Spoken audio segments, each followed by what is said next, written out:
Somebody this morning, you ready to learn some Greek? Ready to learn some Greek? Turn this morning to somebody and say, it's got to come from deep within. Okay, it's not just from the head or from the throat even, but from deep within. Splaghnizomi. Splaghnizomi. Turn to somebody and say, Splaghnizomi. Okay, now look at them again and say, the overwhelming, powerful, beautiful, compassion of God. Maybe see it this morning. Splaghnizomi.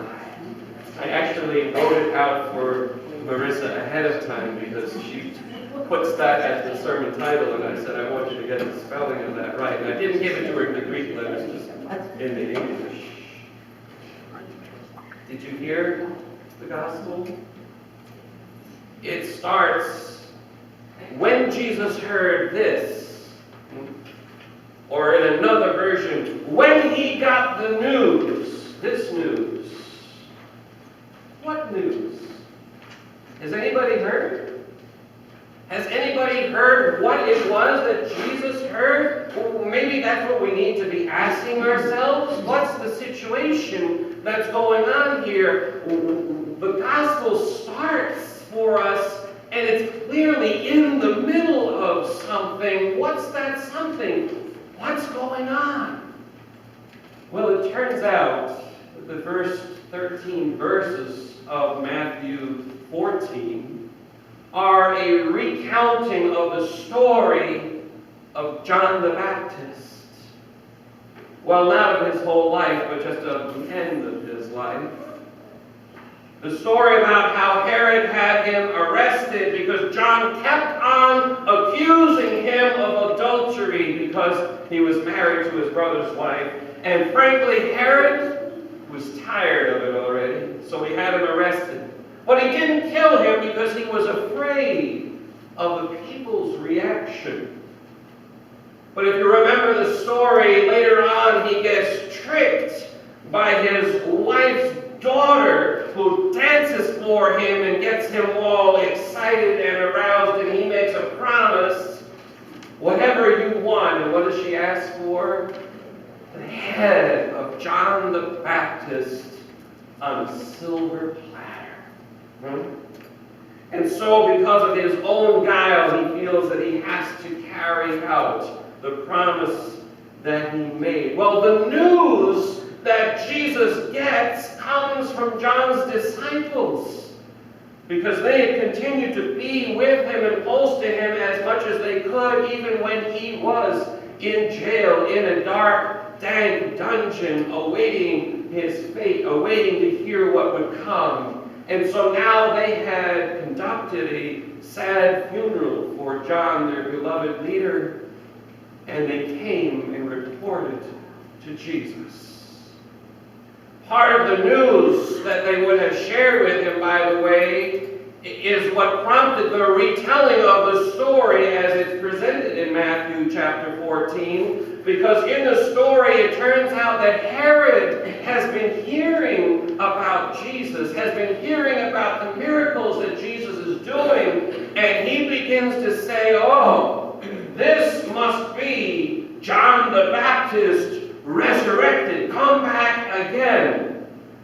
Somebody say guilty conscience. He knew he was responsible, and now he sees that the spirit that John had in him is in Jesus, and he says this must be John the Baptist. And so Jesus has ample reason to be aware, to beware, to recognize the signs of the times, to recognize that if Herod is interested in him because he thinks that he's the new John, then Jesus must recognize that his own days are numbered. That Herod is now setting his sights on Jesus. And so in his human being, he must be disheartened. Can you imagine getting that kind of news? Huh? Even if you are the Son of Man as a human being, to hear the news that this tyrant is now setting his sights on you must be a fearful moment to consider what Herod might have in store for him. And so, Jesus slips away, gets into a quiet place, needs to get somewhere where he can think, needs to get somewhere where he can pray, needs to get somewhere where he can connect one-to-one with God, his Father, spend some time talking to God, spend some time strengthening his resolve. And so he goes to an out-of-the-way place by himself. The record shows he was unsuccessful because by the morning, the crowds figured out where he was, and they came to Jesus. They came by the thousands. They came not in limousines and jets and other signs and tokens of well-being. They came struggling and straggling, a motley crowd of people with illnesses and issues and problems and emotional things and all kinds of things going on. And Jesus could see when they came to him that they needed something more than even that he had need of himself.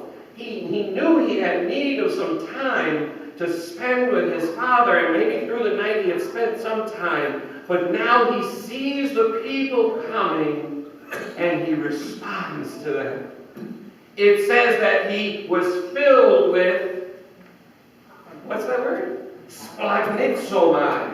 He was filled with compassion. The word splaghnizomi actually deals with the gut. It's a feeling that comes from deep down in the gut. You know, it's not just a head knowledge of something's wrong here, but it's when you feel something so deeply that it just takes hold of your entire being. And Jesus sees the people coming and he is filled with compassion from the depth of his very being. And he begins to minister to the people. Can you imagine the time that he spent, the time that he took to sit with and listen what's going on for you right now? What's happening in your life, huh? Because that's part of compassion, just to listen to someone's story, listen to someone's experience, and then to find a word of encouragement or a word of enlightenment, a word to say, things are going to be all right. It's going to work out. And to touch them on their shoulder or on their head, to bless them and let them know that God's healing was not far away from them, but that God was indeed very close and very present. And it says that he healed all those who came to him. And we know it was a long day, because the next thing we hear is the disciples saying to Jesus, "It's evening already, Lord. Send these people away. Send them someplace so they can go to the villages and buy some food. It's been long enough." And so I want to just stop there and pause for a moment to know that Jesus spent, in the midst of his own distress, the whole day dealing with other people. Now there are psychologists who could tell you, that until you deal with your own issues, you can't deal with other people's issues. And I take stock in that. I take heart in that. If you overextend yourself, you end up being no good to anybody else. You need to find limits. You need to set limits. So maybe we can say here, this is Jesus working. And Jesus has a store of energy that maybe we can find a way to tap into. But for the moment, it's enough for us to say that like Jesus took some time, we need to take some time. We get accosted all day long with bad news. If it's not the bombing of a mosque in Minnesota yesterday morning, or somewhere else, in the world, a bombing, a plane crash, who knows, if you're a Dolphins fan, you're thinking, what's the season going to be like right now with the quarterback possibly? Well, that's not even what I'm talking about when I'm saying bad news, but hey, it's, all kinds of things going on, that you don't even want to be attentive to, but yet it keeps coming at us through the news media and through the internet and whatever means that we have. And sometimes we just get to a point where we need to say, I need to step back from this. I need to take a moment and hear from God. I need to reconnect in a way that I can find my source of strength and find out where I'm supposed to be, who I'm supposed to be. I can't just keep on living with, how many of you watch the news and see the good news? Once in a while they bring a segment that's really good news and you get to just smile and be grateful for it. Yesterday I was listening, if any of you listen to WLRN, they have a program on Saturdays called The Moth. And I listened to one of the stories. It was about a man who went and took time to go on a 30-day silent retreat. And he was there in a room with other people, and they were to be there for 30 days in silence.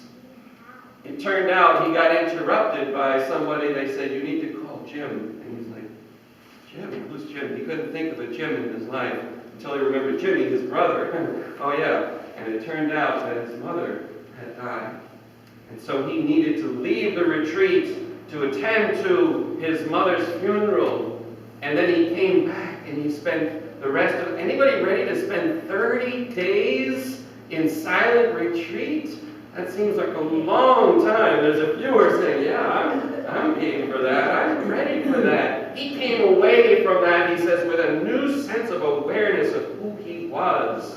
And even through the experience of his mother's funeral, to process all of that in the midst of other people who were also on this 30-day retreat.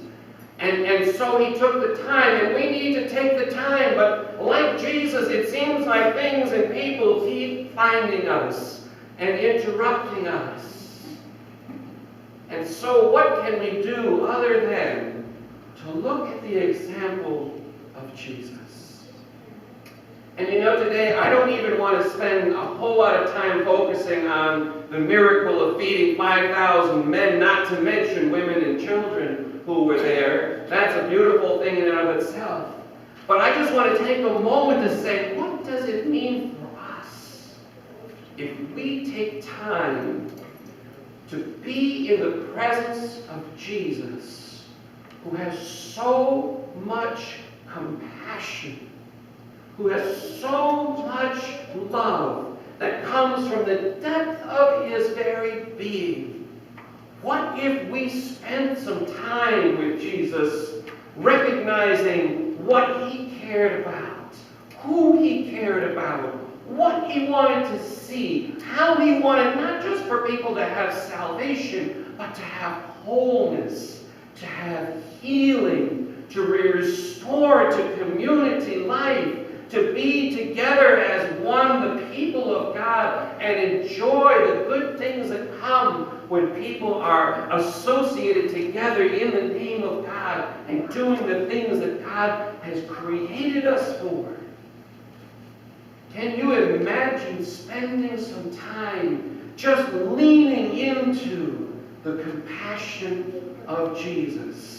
Whenever I practice saying leaning into the compassion of Jesus, I see myself almost leaning against his chest, just experiencing the love and the mercy and the grace of God in such a beautiful and special and powerful way that it begins to touch us, begins to say to us, when we look out at the world's problems and say, maybe my problems aren't even all that great.